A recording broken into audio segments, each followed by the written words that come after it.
और इस वीडियो में हम देखेंगे कि एक्सप्लॉयटेशन कैसे किया जाता है। तो एक इंट्रोडक्टरी वीडियो है, तो इसे ध्यान से समझिएगा बिकॉज इसके कॉन्सेप्ट्स आपको बाद में काम आएंगे। तो चलिए शुरू करते हैं। सो हमारे पास है यहाँ पे रिवर्स शेल और बाइंड शेल। पहले जान लेते हैं शेल क्या होता है। जब भी आप एक टारगेट सिस्टम को एक्सेस करते हो तो आपके पास दो ऑप्शंस होते हैं। एक होता है GUI मोड, जैसे कि आप आइकन्स वगैरह पे क्लिक करके काम करते हो, वो क्या है, ग्राफिकल यूजर इंटरफेस या GUI। दूसरा होता है आपके पास CLI mode, command line interface. जो पहले सिस्टम्स आते थे वो ज्यादातर कमांड लाइन इंटरफेस में चलते थे। आज भी जितने भी सर्वर्स को आप मैनेज करोगे वो कमांड लाइन में भी आपको मिलेंगे। GUI में आपको बहुत कम चीजें सर्वर लेवल पे या फिर प्रोडक्शन लेवल पे देखने को मिलेंगी। ठीक है, सो जब भी एक हैकर किसी मशीन को कॉम्प्रोमाइज करता है तो वो क्या चाहता है कि वो उसमें शेल एक्सेस ले पाए, कि वो कमांड लाइन इंटरफेस की मदद से उस सिस्टम को कंट्रोल कर पाए। ठीक है, तो इसी में आते हैं हमारे पास दो तरह के शेल्स। एक होता है रिवर्स शेल्स और दूसरा होता है बाइंड शेल्स। पहले जानते हैं बाइंड शेल क्या होता है। तो यहाँ पे एक डायग्राम बना है जहाँ पे एक हमारे पास एक अटैकर मशीन है और एक टारगेट सर्वर है। ठीक है, सो बाइंड शेल में क्या है, जो अटैकर है वो टारगेट सर्वर से कनेक्ट हो रहा है। तो होगा क्या कि अटैकर एक ऐसी वल्नरेबिलिटी एक्सप्लॉइट करेगा टारगेट सर्वर में जो एक पोर्ट को ओपन कर देगा। अब जिसको पोर्ट नहीं पता वो पुरानी वीडियोस देख ले, समझ जाओगे पोर्ट्स का कॉन्सेप्ट। सो पोर्ट ओपन कर देगा यहाँ पे टारगेट सर्वर के ऊपर, जहाँ पे अब वो डायरेक्टली कनेक्ट हो सकता है किससे, उस टारगेट सर्वर से। तो यहाँ पे एक दरवाजा उसने खोला अपने लिए और यहाँ से वो अब अपनी मशीन से कनेक्ट होगा। ये क्या है, बाइंड कर रहा है वो अपने कनेक्शन को टारगेट सर्वर से। ठीक है, so this is bind shell in a nutshell. दूसरा है हमारे पास रिवर्स शेल। ये सबसे फेमस तरह के आपको शेल्स मिलेंगे। सो ज्यादातर आजकल अगर आप कोई भी अटैक परफॉर्म करोगे, मोस्टली हम रिवर्स शेल लेने की कोशिश करते हैं। अब रिवर्स शेल में क्या होता है कि टारगेट सर्वर आपसे कनेक्ट होने की कोशिश करेगा अटैकर से। ठीक है, इसमें क्या था, इसमें हम एक वल्नरेबिलिटी को एक्सप्लॉइट कर रहे थे और एक पोर्ट को ओपन कर रहे थे जिससे हम कनेक्ट हो रहे थे। इसमें क्या कर रहे हैं, हम एक वल्नरेबिलिटी को एक्सप्लॉइट करेंगे और टारगेट सर्वर को बोलेंगे कि अब हमारे पास एक ओपन पोर्ट है, तू हमसे कनेक्ट हो। ठीक है, तो ये रिवर्स शेल हो गया। बाइंड शेल में अटैकर सर्वर से कनेक्ट होता है, रिवर्स शेल में सर्वर अटैकर से कनेक्ट होता है। ठीक है, बहुत सिंपल है, आई होप आपको समझ में आया होगा। नेक्स्ट हमारे पास स्टेज्ड वर्सेस स्टेजलेस पेलोड्स। अब पहले समझ लेते हैं पेलोड्स क्या होता है। ठीक है, सो जब भी आप एक वल्नरेबिलिटी को एक्सप्लॉइट करते हो, सबसे पहले क्या करता हो, वल्नरेबिलिटी को एक्सप्लॉइट करता हो। वल्नरेबिलिटी क्या है, यहाँ पे मैंने दो चीजें बोली, एक वल्नरेबिलिटी और दूसरा एक्सप्लॉइट। पहले जानते हैं वल्नरेबिलिटी क्या है। वल्नरेबिलिटी एक ऐसी कमी होती है किसी सॉफ्टवेयर में या किसी सिस्टम में जिसका आप मिसयूज कर सकते हो। ठीक है, तो कमियों को क्या बोलते हैं, वल्नरेबिलिटी या वीकनेस। उसको एक्सप्लॉइट करना क्या होता है कि आपने उसके लिए कुछ ऐसी चीजें लिखी जिसकी मदद से आप उस वल्नरेबिलिटी को कंट्रोल करके कुछ ऐसा काम करा सकते हो जो कि नॉर्मली जो एप्लीकेशन और डेवलपर है वो नहीं करती या नहीं चाहते। ठीक है, तो एक्सप्लॉइट क्या हुआ, एक ऐसा कोड जो उस वल्नरेबिलिटी का फायदा उठा सके। वल्नरेबिलिटी कमी, एक्सप्लॉइट उसका फायदा उठा सके। अब जब आप एक्सप्लॉइट करते हो एक सिस्टम को तो आप एक पेलोड छोड़ते हो उसमें। ठीक है, पेलोड क्या है, ड्रॉपर है एक तरीके का। पेलोड का सिंपल सा मतलब यह है कि एक ऐसा कोड जो आपके हिसाब से काम करे। एक्सप्लॉइट ओवरऑल टर्म होता है, उसके अंदर जब आप एक्सप्लॉइट कर रहे हो तो आप क्या छोड़ते हो। ठीक है, जैसे खाना बनाना एक जनरल टर्म है लेकिन अंदर अलग अलग आपके स्टेप होते हैं। सो सब्जी काटना है या सब्जी है वो आपका क्या है, पेलोड है। ठीक है, तो खाना तो टोटल है लेकिन उसमें इंग्रेडिएंट्स हैं जो, दैट इज पेलोड्स। ठीक है, सो पेलोड क्या है, जब आप एक्सप्लॉइट करते हो तो एक मलिशियस कोड है जो विक्टिम सिस्टम में एग्जीक्यूट होता है और आपका मनचाहा काम करता है वहां पे। वो कुछ भी हो सकता है, रिवर्स शेल देना हो सकता है आपको, फाइल्स को एनक्रिप्ट करना हो सकता है, रैंसमवेयर फैलाना हो सकता है। ठीक है, या बैकडोर एक्सेस लेना हो सकता है, कुछ भी हो सकता है। सो पेलोड्स आर दैट। अब हमारे पास दो तरीके के पेलोड्स होते हैं, एक होता है स्टेज्ड पेलोड और एक होता है स्टेजलेस पेलोड्स। तो पहले जानते हैं स्टेजलेस पेलोड्स के बारे में। तो यहाँ पे मेरे पास एक अटैकर है और यहाँ पे एक stageless.exe फाइल है जो कि विक्टिम तक मैंने पहुंचाई है। तो इसमें क्या है, नॉर्मली मैंने अटैकर एज अटैकर एक stageless.exe फाइल विक्टिम को दी, विक्टिम ने उसको एग्जीक्यूट किया और मुझे एक रिवर्स शेल मिल गया। ठीक है, ये स्टेजलेस पेलोड है, इसमें कोई स्टेज नहीं है, एक स्टेज में सारा काम हो रहा है। ठीक है, एक फाइल गई, एग्जीक्यूट हुई और जो उसने काम करना था यहाँ पे रिवर्स शेल देना था तो उसने रिवर्स शेल दे दिया अटैकर को। ठीक है, दूसरा हमारे पास है स्टेज्ड पेलोड। स्टेज पेलोड्स में क्या हुआ कि हमारे पास एक अटैकर है और उसका एक C2 सर्वर है, कमांड एंड कंट्रोल सर्वर है, जिसकी मदद से पहले क्या उसने करा कि एक विक्टिम को एक ड्रॉपर भेजा। ड्रॉपर एक छोटी सी फाइल होती है जो पहले विक्टिम सिस्टम में एग्जीक्यूट होगी।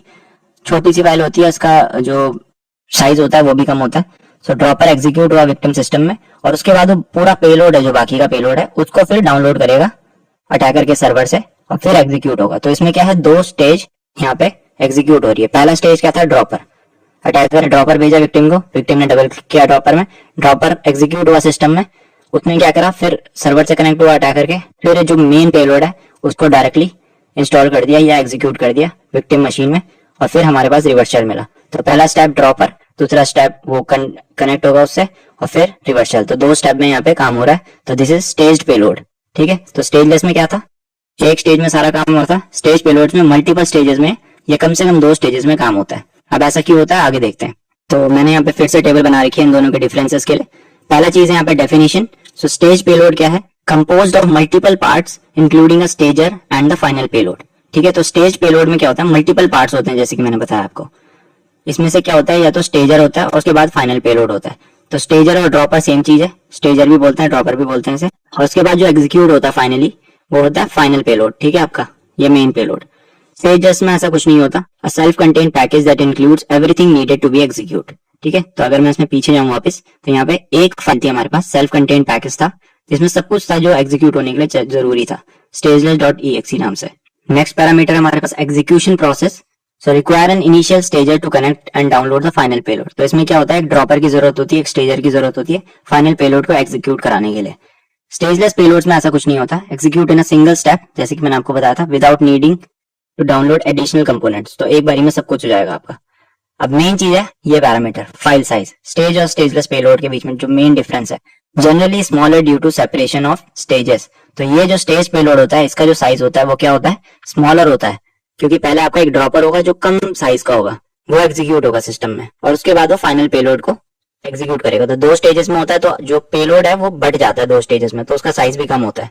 ठीक है, स्टेजलेस में ऐसा नहीं होता, typically larger since it contains all necessary code in one executable. अब एक ही एग्जीक्यूटेबल में सारा कोड है, ये बटा हुआ नहीं है, तो सारा इसका जो साइज है वो ज्यादा होता है स्टेज पेलोड के मुकाबले। अब ये इसलिए इंपॉर्टेंट हो जाता है कि कई बार हमारे पास जो वल्नरेबिलिटी होती है जिसको हम एक्सप्लॉइट कर रहे होते हैं, उसमें कम जगह होती है। ठीक है, कि हम एक मान लो 20 MB का ही पेलोड उसमें डाल सकते हैं, लेकिन अगर आप स्टेजलेस पेलोड बनाओगे तो मान लो 30 MB का बन गया, तो अब आप क्या करोगे, अगर आप उस पेलोड को एग्जीक्यूट करोगे तो कोई ना कोई दिक्कत देगा आपको। ठीक है, आपको क्योंकि 20 MB साइज के अंदर सारा सब कुछ समेटना था, लेकिन यहाँ पे जो आपका पेलोड बन रहा है स्टेजलेस, वो 30 MB का बन रहा है। ठीक है, तो इसमें क्या है, वहां पे दिक्कत हो जाएगी एक्सप्लॉइट के साथ, तो इसलिए हम स्टेज पेलोड का यूज करते हैं। दूसरी सिनेरियो ये हो सकता है कि जब आप स्टेजलेस पेलोड को एग्जीक्यूट करते हो तो जनरली पहले तो लार्जर इन साइज होता है। ठीक है, दूसरा उसके एंटीवायरस के डिटेक्ट होने के चांसेस ज्यादा होते हैं as compare to stage payload. ठीक है, तो एंटीवायरस सिग्नेचर वेरिफिकेशन का कर लेगा, है ना, और अगर वो पकड़ में आता है तो आपका पेलोड वहीं खराब हो जाएगा। स्टेज पेलोड में आपके पास एक वो चीज है कि आप ऐसा ड्रॉपर बना सकते हो जो एंटीवायरस पकड़ में ना आए। ठीक है, तो ड्रॉपर क्या करेगा, पहले एग्जीक्यूट होगा सिस्टम में एग्जीक्यूट होने के बाद वो देखेगा पहले कि सिस्टम की कंडीशंस क्या है, कौन सा एंटीवायरस है, किस तरीके का सिस्टम है। ठीक है, 10 चीजें देखेगा उसमें, उसके बाद वो जो फाइनल पेलोड होगा उसी हिसाब से वो डाउनलोड करेगा उसे। तो आपके पास as a hacker, as a attacker, आपके पास एक चांस होता है कि आप एंटीवायरस इवेड कर पाओ वहां पे। ठीक है, so file size is very important और स्टेज वर्सेस स्टेजलेस पेलोड के केस में। नेक्स्ट है complexity. So more complex due to components and stages. So थोड़ा कॉम्प्लेक्स होता है स्टेज पेलोड, क्योंकि मल्टीपल कंपोनेंट्स है, मल्टीपल इंफ्रास्ट्रक्चर आपको सेटअप करना पड़ता है। स्टेजलेस में ऐसा नहीं है, simpler as it is a single executable with all functionality embedded. तो एक बार एग्जीक्यूट करो और फिर भूल जाओ। नेक्स्ट है आपके पास network dependency, needs network connectivity for the stager to retrieve the final payload. तो यहाँ पे आपके पास इंटरनेट होना चाहिए ताकि वो फाइनल पेलोड को एग्जीक्यूट कर सके। ठीक है, और कनेक्ट हो सके सर्वर से अटैकर के। अगर मान लो अटैकर के सर्वर से कनेक्ट नहीं हो पाया वो ड्रॉपर, तो फिर यहाँ पे दिक्कत हो जाएगी।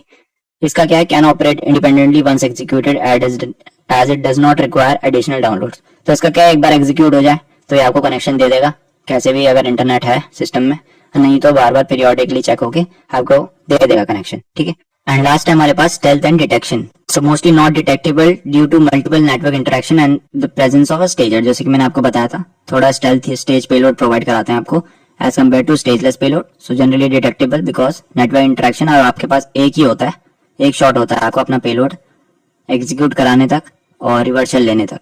ठीक है, सो ये था stage versus non stage payload. So मैं आ गया अपनी काली मशीन में यहाँ पे, और पहले हम बाइंड सेल का देख लेते हैं कि बाइंड सेल कैसे काम करते हैं। तो मेरे पास यहाँ पे मेटास्प्लॉइटेबल 2 मशीन है एज माई टारगेट, और मैंने यहाँ पे एक कमांड लगाया है netcat nc-nvlp 4444-e bin bash।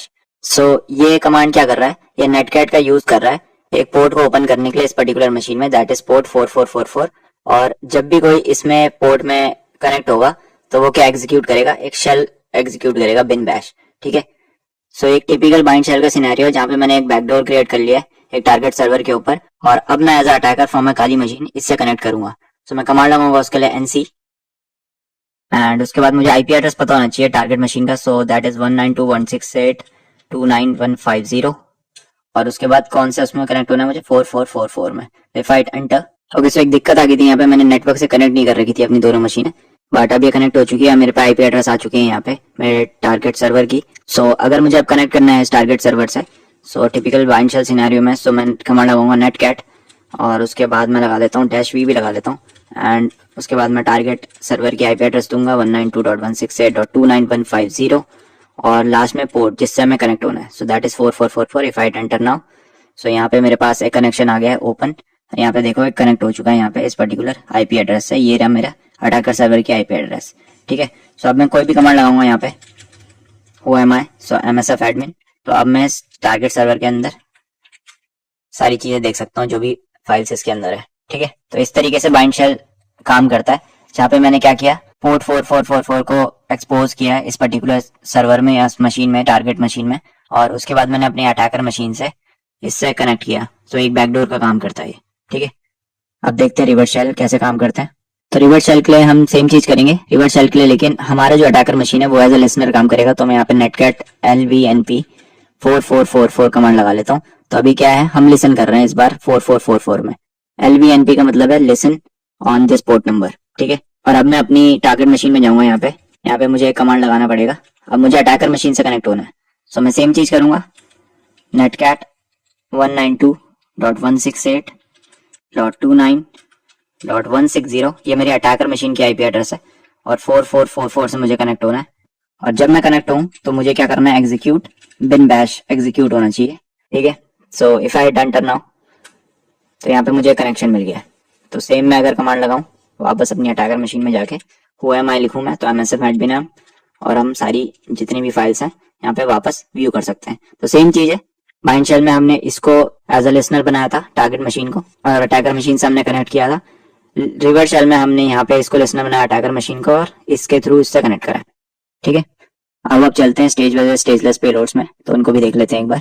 Okay so मैंने एक टर्मिनल स्पॉन कर लिया यहाँ पे, और मैं एक कमांड लगाऊंगा यहाँ पे, so MSF venom -L to list out the payloads, और फिर पेलोड्स के लिए हम यहाँ पे लिख देंगे पेलोड्स, और फिर उसके बाद मैं इसको ग्रैब करता हूँ पर्टिकुलर स्ट्रिंग्स को यहाँ पे, और उसके बाद मैं ग्रैब करता हूँ पर्टिकुलर स्ट्रिंग्स को यहाँ पे।